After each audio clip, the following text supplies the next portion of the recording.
Assalamualaikum warahmatullahi wabarakatuh. Perkenalkan nama saya Rosadi Aditya, NIM 22410101074 dari kelas Jaringan Komputer A. Nah, di sini saya akan menjawab 3 pertanyaan dari soal berikut. Yang pertama itu menentukan collision domain dan broadcast domain pada jaringan yang ada di gambar atas ini. Dan yang kedua itu menentukan topologi yang digunakan. Dan yang ketiga, menentukan faktor apa saja yang harus diperhatikan dalam pemilihan topologi. Nah, untuk soal yang pertama itu, nah di sini itu memiliki 9 collision domain. Yang pertama itu ada pada ini switch ke router, lalu switch ke server 1, dan switch ke access point. Nah, pada switch ke hub ini, di hub ini kan memiliki 3 komputer yang tersambung. Nah, ini hanya dijadikan satu collision domain itu karena pada hub hanya memiliki satu jalur bandwidth. Nah, dan yang di sebelah kanan ini juga kurang lebih sama seperti gambar yang di kiri. Ini ada 4 collision domain-nya. Nah, yang di tengah ini antara router 1 dan router 2 itu terdapat juga satu collision domain. Nah, jadi untuk keseluruhan pada jaringan ini memiliki 9 collision domain. Nah, untuk broadcast domain-nya sendiri itu pada gambar ini terdapat 3 broadcast domain. Broadcast domain ini ditentukan oleh berapa banyaknya jalur port yang tersambung ke router. Nah, pada yang di sebelah kiri ini terdapat satu port yang tersambung ke router. Lalu di sebelah kanan juga sama, ada satu port yang tersambung ke router. Nah, dan yang di tengah ini antara router 1 dan router 2 ini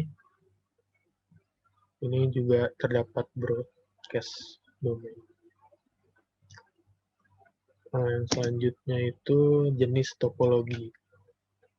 Jadi pada jaringan ini itu jenis topologinya adalah topologi tree. Kenapa topologi tree? Karena memiliki beberapa tingkatan dalam jaringan.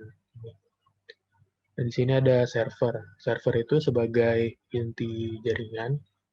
Lalu ada switch. Switch sebagai untuk mendistribusikan jaringan. Lalu ada hub. Hub ini di sini sebagai pusat datanya, dan yang terakhir itu ada PC. Nah, PC ini sebagai client. Lalu untuk kelebihan topologi tree itu yang pertama mendukung untuk diterapkan pada jaringan komputer dengan skala besar.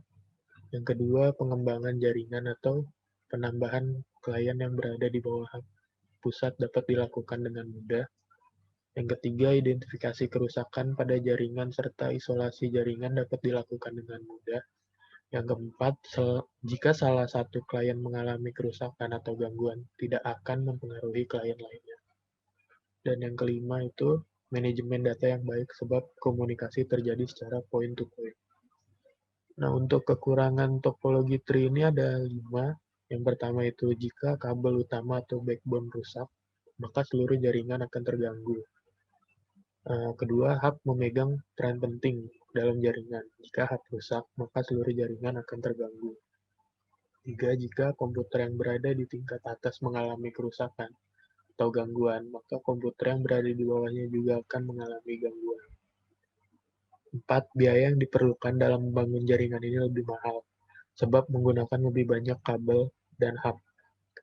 5, konfigurasi dan pemasangan kabel dalam jaringan tree lebih rumit dibandingkan topologi lain. Nah, untuk yang soal terakhir itu faktor dalam pemilihan topologi. Yang pertama itu biaya. sistem apa yang paling efisien dibutuhkan dalam organisasi. Yang kedua, kecepatan. Sampai sejauh mana kecepatan dibutuhkan dalam sistem.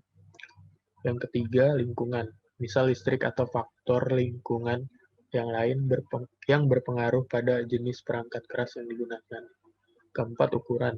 Sampai seberapa besar ukuran jaringan. Apakah jaringan memerlukan server atau sejumlah server khusus. Dan yang terakhir itu konektivitas.